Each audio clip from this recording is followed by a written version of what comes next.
افغانستان کا پاکستان کی جانب سے تعلقات کو سفیر کی سطح پر بحال کرنے کا خیر مقدم، ناظم الامور کی سفرہ کے درجے پر ترقی اہم پیش رفت قرار۔ نائب وزیر اعظم اسحاق ڈار کا افغان قائم مقام وزیر خارجہ امیر خان متقی سے ٹیلی فونک رابطہ، دونوں ممالک کا باہمی اعتماد کے فروغ پر اتفاق۔ دورہ کابل کے دوران مشترکہ فیصلوں پر عمل درآمد کا جائزہ۔ Pakistan Uzbekistan Afghanistan railway line project frame work معاہدے کے لیے تعاون پر زور۔ اسحاق ڈار کا برطانوی ہم منصب ڈیوڈ لیمی کو بھی فون۔ عالمی فورمز پر تعاون بڑھانے پر تبادلہ خیال، روابط برقرار رکھنے اور تعاون بڑھانے پر اتفاق۔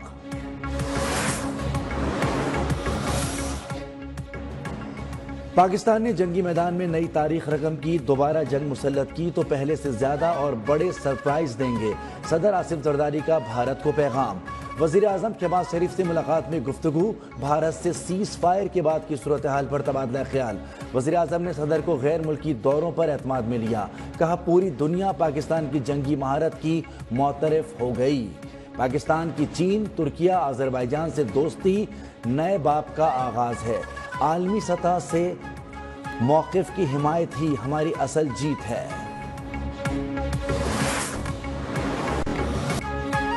جنوبی ایشیا میں تنازعات کسی بھی وقت بے قابو ہو سکتے ہیں، دو جوہری طاقتوں کے درمیان مسئلہ کشمیر اب تک حل طلب ہے۔ Chairman joint chief of staff committee general Sahir Shamshad Mirza نے دنیا کو خبردار کر دیا۔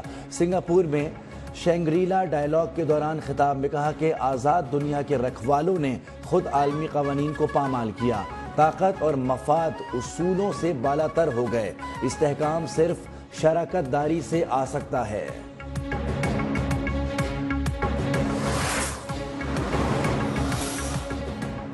پاک ترک انٹیلیجنس ایجنسیوں کی مشترکہ کارروائی، داعش کا اہم کمانڈر گرفتار۔ ترک میڈیا کے مطابق اوز گریتون پاک افغانستان سرحدی علاقے سے پکڑا گیا۔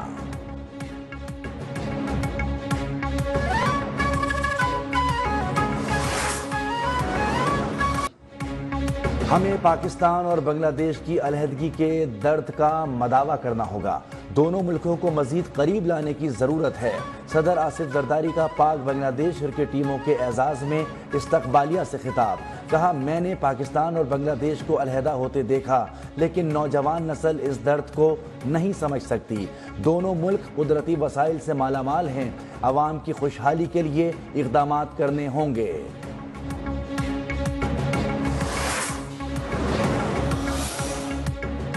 سابق وزیر اعظم نواز شریف کی لاہور سے لندن روانگی، مسلم لیگ نون کے صدر عید الاضحیٰ لندن میں اپنے بیٹوں اور ان کے بچوں کے ہمراہ منائیں گے، دورے کے دوران میڈیکل چیک اپ بھی کرائیں گے۔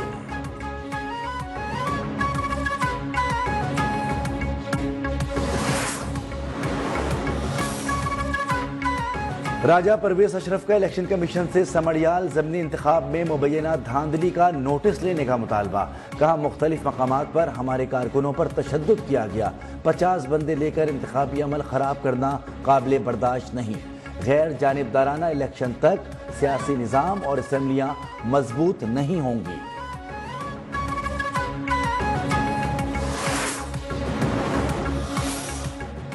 سمڑیال میں مینڈیٹ پر دوبارہ سے ڈاکہ نہیں ڈالنے دیں گے، پی ٹی آئی رہنما شیخ وقاص اکرم کا اعلان، کہا یہ سیٹ 8 فروری کو بھی پی ٹی آئی نے جیتی اور آج بھی برتری پی ٹی آئی کی ہے۔ مسلم لیگ نون کے کارکنوں نے ہر پولنگ اسٹیشن میں زبردست گھس کر خود ٹھپے لگا کر ووٹ کاسٹ کیا۔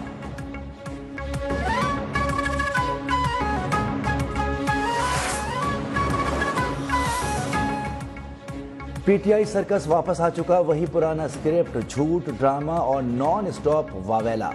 سینئر صوبائی وزیر مریم اورنگزیب کی پی ٹی آئی پر کڑی تنقید، کہا جب ہاتھ خالی اور کارکردگی کچھ نہ ہو تو تب آپ زور زور سے چیختے چلاتے ہیں۔ شکست کے ماروں کی مایوسی انتہا پر پہنچ چکی۔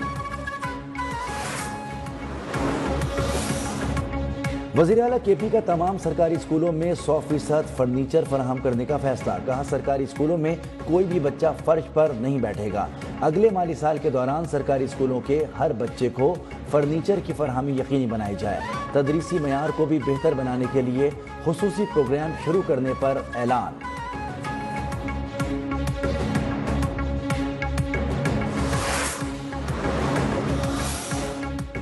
پاکستان سے چھیڑ چھاڑ کرنے والے کو بھرپور جواب دیا جائے گا۔ وفاقی وزیر احسن اقبال نے کہا کہ ہماری مسلح افواج نے دشمن کو وہ مزہ سکھایا ہے کہ اسے دن میں تارے نظر آ گئے۔ وہ جہاز جن کے اوپر بھارت کو بڑا غرور تھا ہماری فضائیہ نے زمین پر پٹک دیے۔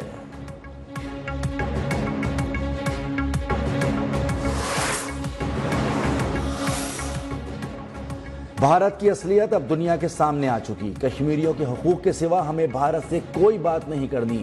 امیر جماعت اسلامی حافظ نعیم الرحمان کا حیدرآباد میں جلسے سے خطاب۔ کہا اسرائیل کو امریکہ اور مغربی طاقتوں کی آشیرواد حاصل ہے۔ فلسطین میں بچے بھوک سے شہید ہو رہے ہیں۔ 58 اسلامی ممالک خاموش تماشائی بنے ہوئے ہیں۔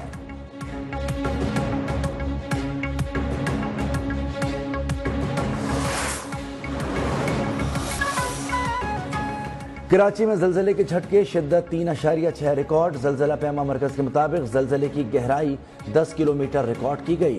مرکز کراچی کے علاقے قائد آباد کے قریب تھا۔